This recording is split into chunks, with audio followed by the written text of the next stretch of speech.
بسم الله الرحمن الرحيم. سمع الله لمن حمده. ما banaana in imaamka laga hormaro bal waa dembi weyn.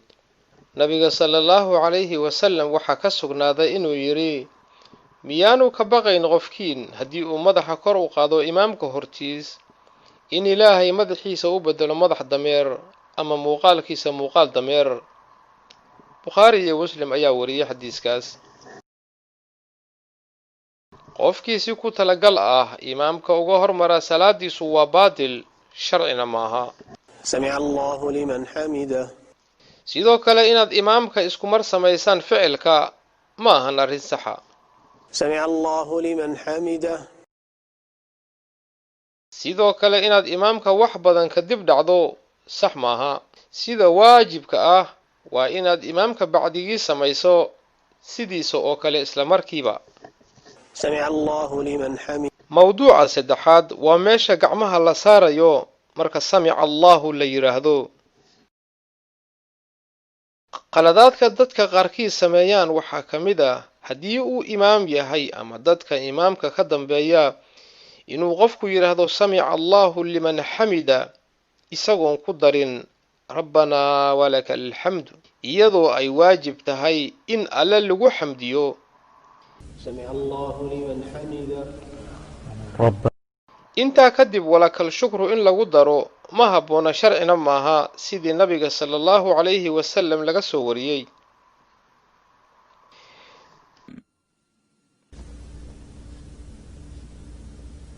سمع الله لمن حمده. ninkan aad arkaysaan wuxuu sameeyey laba qalad. tan koowaad sunnadii ayuu khilaafay isagoo gacmihiisa kor u taagay. tan labaad isagoo indhihiisa xagga cirka ama xagga samada u jeediyey. nabigu sallallahu alayhi wasallam waa ka digay arrinta oo wuxuu yiri waad iska dhaafaysaan inaad indhaha cirka u taagtaan ama waxa idinka lumaya muuqaalka indhaha. الله أكبر. rukuucda noocan ama sidaan ah waxay khilaafsan tahay sidii nabiga sallallahu alayhi wasallam laga soo wariyay. rukuucduna sax ma aha ilaa aad gacmaha saarto labada jilib. rukuucda sidaan oo kale iyadana waa ay khilaafsan tahay sunnadii nabiga sallallahu alayhi wasallam.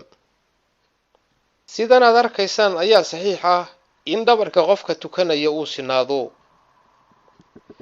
nabiga sallallahu alayhi wasallam waxa uu yiri hamaansigu ama halaaqadu waa wax shaydaan ka yimaada marka qofkii arrintaasi qabato salaada dhexdeeda ha isku celiyo intii uu karo.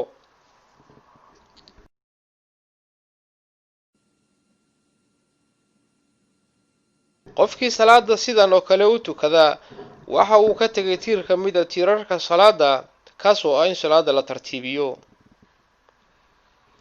sida la ogyahay qofkii tiir ka mid ah ka taga tiirarka salaada salaadiisu ansax maahan. nabiga sallallahu alayhi wasallam waxa uu ku yiri ninkii salaada sida xun u tukaday sida kan hortiina ka muuqda ku laabo salaada oo tuko mar kale. markii uu baahday in sida saxda ah loo sheegana waxa lagu yiri haddii aad salaada u istaagto dheh الله أكبر.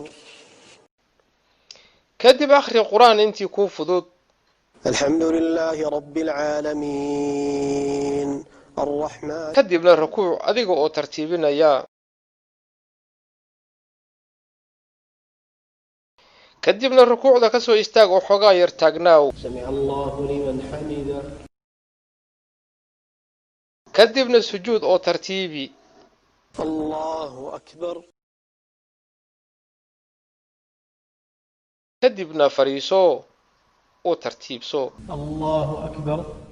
sidaa samee salaada dhammaanteed ayaa lagu yiri. Bukhari ayaa xadiiskaa wariyay. الله أكبر. sujuudda sidaan ah ayaa ah midda saxda ah sida nabiga sallallahu alayhi wasallam ka sugnaatay. markaad fariisanaysid inaad jilbaha ka hormariso gacmaha. waxyaalaha khaladka ah waxaa ka mid ah inaad sanka kaliya dhulka dhigto adigoon wajiga dhigin. waana ficil sunnada khilaafsan.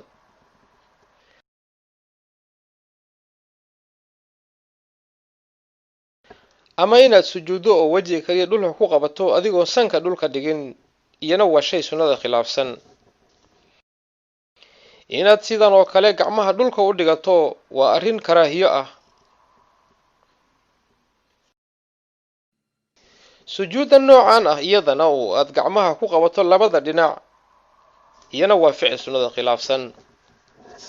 lugahaaga oo kor u qaado markaad sujuudsan tahay tan waa shay salaada kaa buriya haddii aad sujuudda sii wado. sidaas oo kale lugaha oo aad iskor saarto waa ficil sunnada khilaafsan.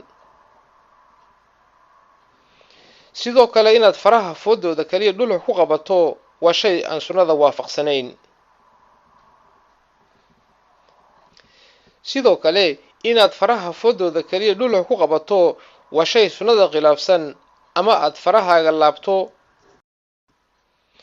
sujuudda saxda ah waa inaad dhulka dhigto 7 xubnood: wejiga iyo sanka, labada gacmood, labada jilib iyo faraha lugaha qaybtooda hore waa in labadaada gacmood ay ka durugsan yihiin labadaada dhinac. calooshaada iyo jilbuhu waa inay kala durugsan yihiin. lugaha qaybtooda hore iyo cajiradu waa inay kala durugsan yihiin. labadaada gacmood waa inay dhulka kor uga kacsan yihiin. habkan ayaa nabiga sallallahu calayhi wasallam laga soo wariyey inaad faraha u laabto midda suulka ku xigtana aad taagto. sidanna waa nooca labaad ee saxda ah.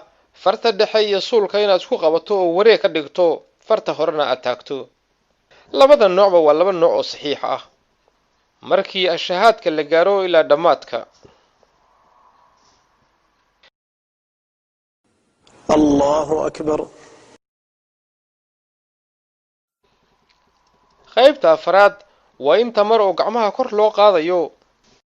marar badan ayaa gacmaha kor loo qaadayaa waxayna kala yihiin: 1 marka ugu horeysa oo salaada xiranayso. Allahu akbar. 2 marka la rukuucayo. Allahu akbar.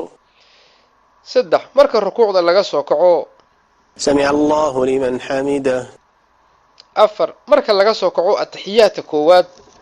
Allahu akbar. xilliga la gaaro ataxiyaadka koowaad sidan ayaa sax ah in lugta bidix loo dhigo tan midigna la istaajiyo. laakiin markii la gaaro ataxiyaadka u dambeeya waxa sunno ah sidaan aad arkaysaan in loo fariisto.